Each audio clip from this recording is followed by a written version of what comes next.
What is up, guys? I know that's Ben's line. He's leaving Blade HQ, and I read the blog of why and how, and it was awesome. So yeah, Ben Banters from Blade HQ. We're gonna miss you, dude. We're gonna miss you in the knife community. Good luck and God bless and everything else you're doing. Okay, let's get to it. The cutting edge is a little bit over 2.5. The handle length is a little bit under 4.5. Each square is 1/2 inch, and then you have a little bit of metal here. Overall, it gives you a total length in inches of 7 1/8. It weighs 2.4 ounces, so it gives you a little bit more cutting edge inch per ounce. It gives you a little bit more cutting edge. I know some guys care about that. Honestly, it's a lightweight knife. It's made in Golden, Colorado, USA earth. It's like a Sal and Eric Lesser collab.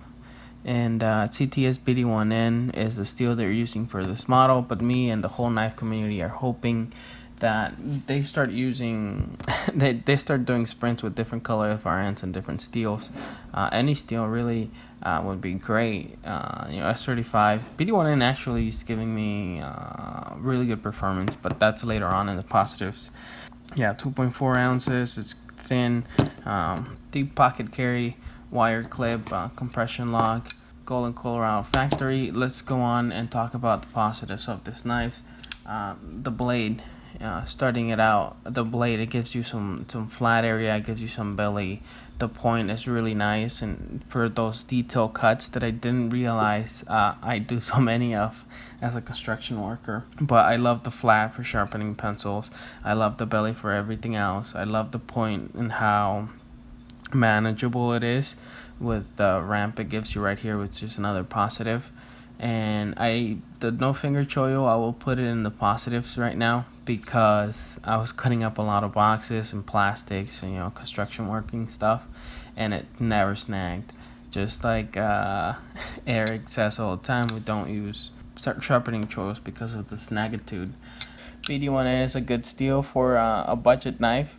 I've been testing it all week, guys. Well over a week I've been using this knife in a construction working setting, and I dull knives so fast, doing so many different things. I mean, I'm cutting up clamp packages, 10 a day. I'm cutting up boxes, 10 a day. I'm opening up boxes, 10 a day. I'm carving into wood, 10 a day. I'm sharpening pencils, maybe 1 or 2 a day. The amount of crap I do in a day is unbelievable, and I always have a knife. And not only do I always have a knife, but somebody's always asking to borrow a knife. And one day I was working on something, and my buddy Barry asked to borrow a knife, and I just slid it through the bathroom floor. The bathroom's fine, tile's fine, and the knife is fine. And he just looked at me like, you're crazy. Opened up the knife, knew exactly how to unlock it, which is pretty awesome. My wife did the same thing. I let her borrow it to open up some boxes, and she know how to close it right away. So like the compression lock, even though it's a rare lock, it's still pretty intuitive. BD1N, like I said, is a good budget steel. Not great. It's not S35. S35 on the ProTech will last me a long time, and I can trust it. Actually, some size comparisons. I forgot about those. So as you can see, this gives me less than 2 inches of cutting edge and a little bit of handle. It's a great knife for a run, for church, dressing up, etc. This is my choice, or was my choice. Spoilers. Was my choice for EDC.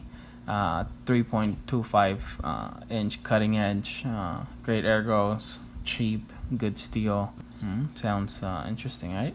Anyway, but let's just do a wild card size comparisons. Spyderco Delica, no. Para 3 lightweight, Quayback, Hoback. Let's continue on with the positives. Steel is fine. The blade shape is fine. The jimping on this knife is good. It's not extremely aggressive on your fingers. It's just right on. It's perfect for everything that I want to do with this knife. I can hold it right here and be secure. I can choke up on it and be completely secure. I can do pull cuts, I can do push cuts, I can do detail cuts perfectly with this jimping. The jimping on this knife is just freaking good to go, guys. Good to go. That's the Spyderco hole for an opening system is good, and also the opening in the knife is great. You can flick it with the middle finger, or you can do it with the index. And what my wife does is open it two-handed, and she just grabs the blade, which is great because it gives you a lot of blade to grab. It's good length, a little bit over 2.5 inches. I would have my Techno 2. In fact, I'll put some Techno 2 Para comparison right here, and it does well 2.5 inches, but a little bit over 2.5 inches with good amount of handle and very slicey is a lot better than 2.5 inches exactly and with a thick blade. This is just much more functional with this length, and yeah, I like it. Finger choil is good to go up here. My finger fits just fine. I have chubby fingers and large hands. The FRN is great, and it's like it has gripitude this way and gripitude that way, but it gives you a little bit of smoothness where the clip goes, which was a pet peeve of mine with the Ace Iona. It also had a wire clip.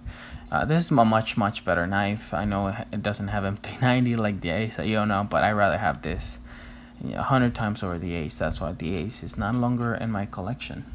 There you go.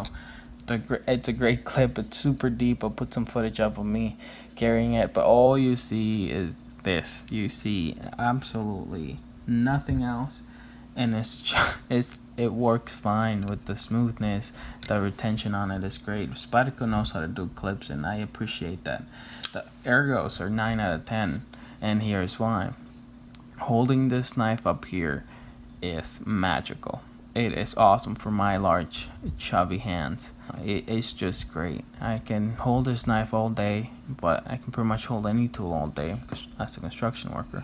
The reason why it's 9 out of 10 is because if I come down back here, it turns, in my opinion, in my hand, your hand is totally different. Probably you're bigger or probably smaller, or probably not as chubby than my hand, so keep that in mind. But if I want to hold it back here, the little tail kick pokes my my pinky, and it feels weird. These two fingers feel empty, and the wire clip becomes a hot spot. So the reason why it's 9 out of 10 is because if I hold it out back here, it's a 10 out of 10. But if I hold it down here, it's bad, just bad. But I don't want to hold my knives down here anyway. I want to hold them up here. That's why I gave it a high score, and it's not like I'm doing scores anyway. Deployment is great, and you can deploy it in so many ways. It's super fidgety. You can just disengage the lock and flick it back down. You can middle finger. Again, I already did all this, so I'll continue on. It's semi left-handed friendly.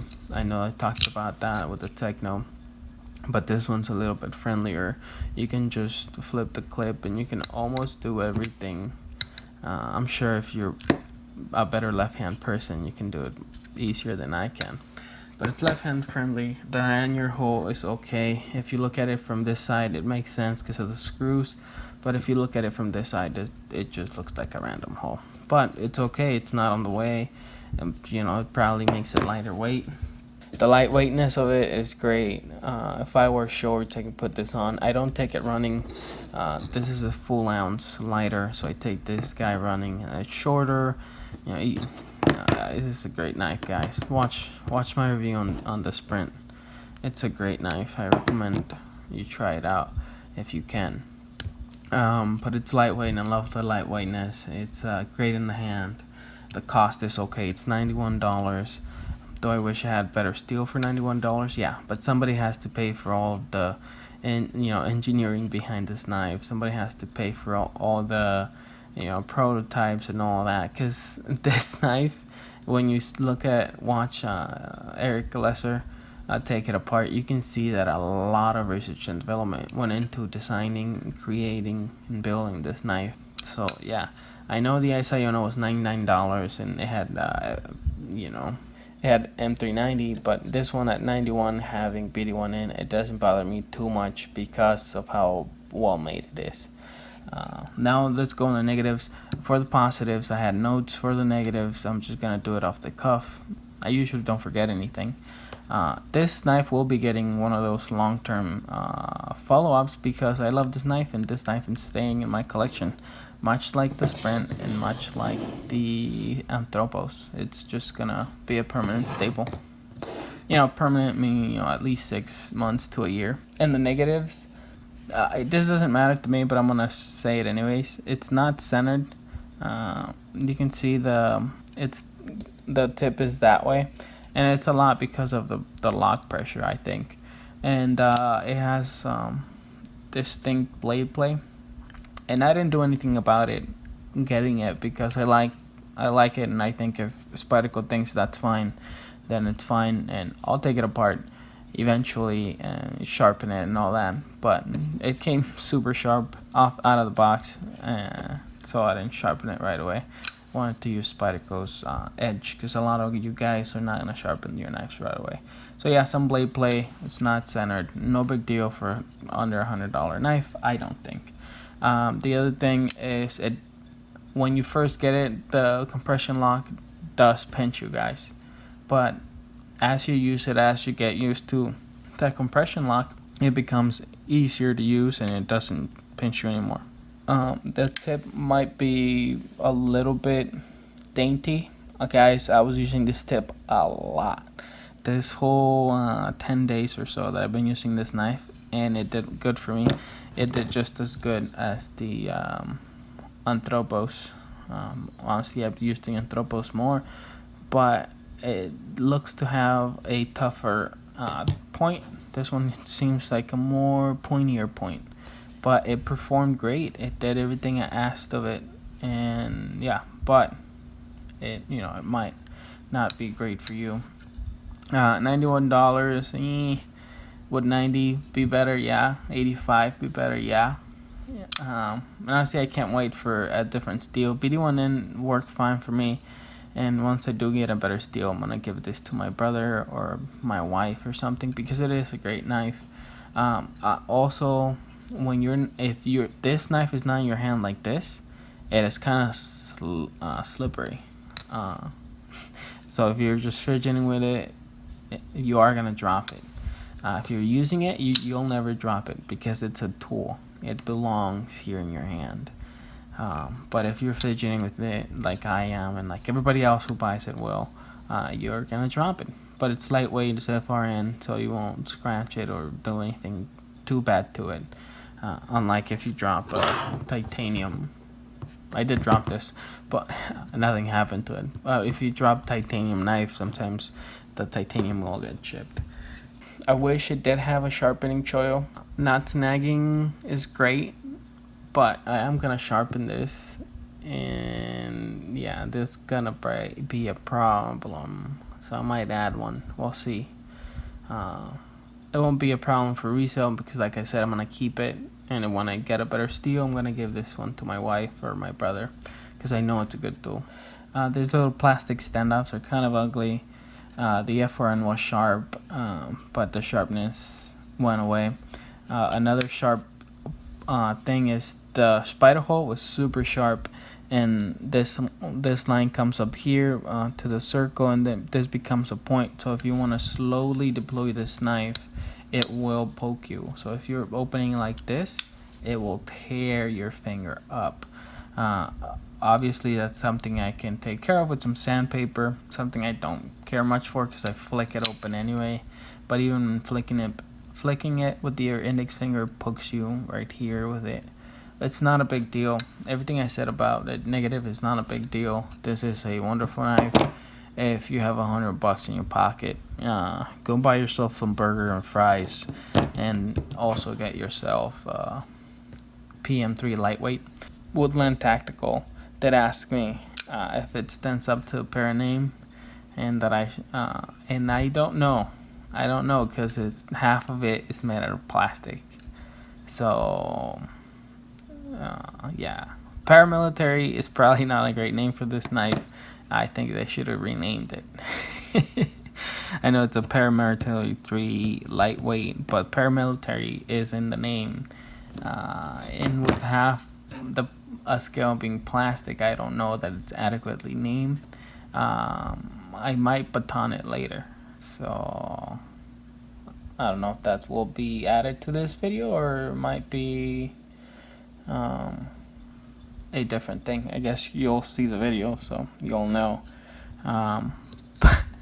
But yeah, this should have been called the Bunny Lightweight or the something. But I don't care.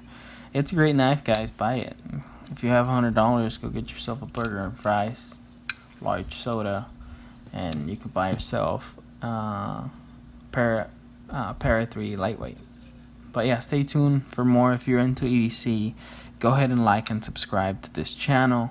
We're getting pretty close to 100 subscribers, which is great. And yeah, y'all have a good day.